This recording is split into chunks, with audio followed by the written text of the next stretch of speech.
بسم الله الرحمن الرحیم. ماه مبارک رمضان یکی از اسباب مغفرت گناهان هست.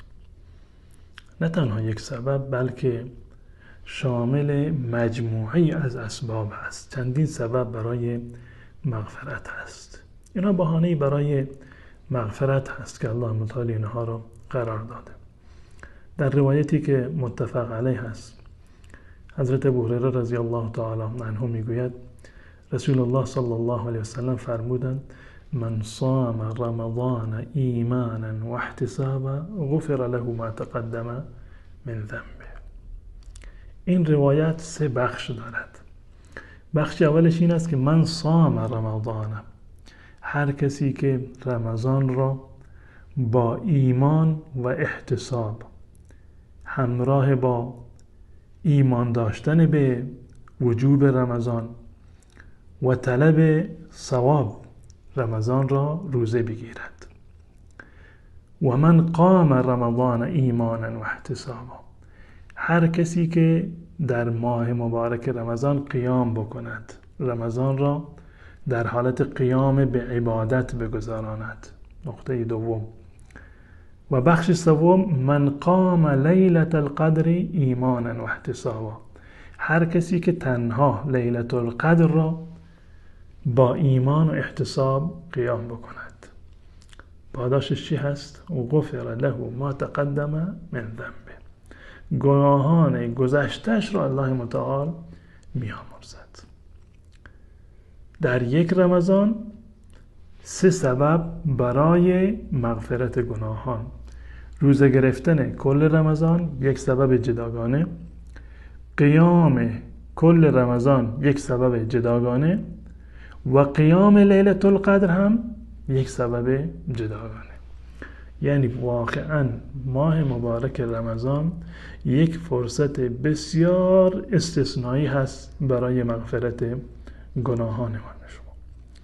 و در روایت دیگر که در صحیح مسلم هست، رسول الله صلی الله علیه وسلم فرمودند الصلوات الخمس والجمعة الى الجمعة ورمضان الى رمضان مکفرات لما بینهن اذا اجتنبت الکبائر. نمازهای 5گانه، هر نماز تا نماز دیگر کفاره هست برای گناهانی که در این میان انجام گرفته. جمعه تا جمعه دیگر کفاره گناهانی هست که در این فاصله انجام گرفته. رمضان تا رمضان قبلی در این فاصله گناهانی که انجام شده رمضان کفاره می کند. اذا اجتنبت الکبائر، اما به شرط این که انسان از گناهان کبیره اجتناب بکند. پرهیز بکنیم از گناهان کبیره و توبه جداگانه بکنیم برای گناهان کبیرهمون. گناهان صغیرهمون رو الله متعال این گونه میبخشد و معاف میکند. برخی از من و شما تصور دارند که ما کجا بدونیم که و میتوانیم که قیام اللیل رو انجام بدیم؟ رسول الله صلی الله علیه وسلم فرمودند من قام رمضان ایمانا و احتسابا، یا من قام لیلة القدر ایمانا و احتسابا. معنی قیام رمضان این نیست که شما از سر شب تا وقت سحر یک پارچه نماز بخوانید. نه، معنیش را رسول الله صلی الله علیه وسلم برای ما توضیح دادند و در روایتی که در سنن هست، ابو داود و ترمذی و ابن ماجه و نسائی روایت کردند که رسول الله صلی الله علیه وسلم فرمودند من قام مع الامام حتی ینصرف کتب له قیام لیله. اگر کسی با امام نماز بخواند شبها، یعنی نماز تراویح را، حتی ینصرف، تا زمانی که امام نمازش رو تمام می کند، کتب له قیام لیله، قیام یک شب براش نوشته می شود.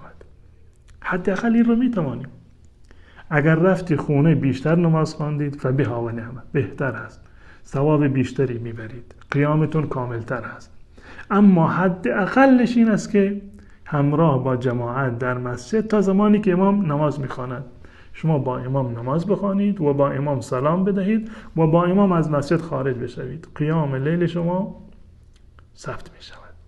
اما فراموش نکنیم من قام رمضان ایمانا و احتسابا، من صام رمضان ایمانا و احتسابا.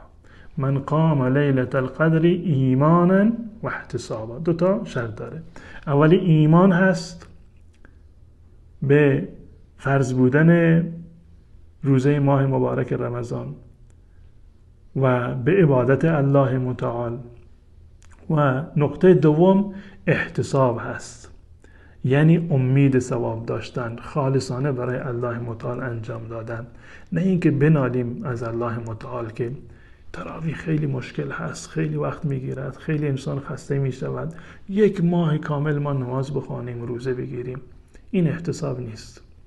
احتساب این که ما با شوق و رغبت و نشاط این عبادت هم قیام را و هم صیام را انجام بدهیم. امید که الله متعال انشاءالله به من شما این توفیق را در این ماه مبارک رمضان عنایت بفرماید.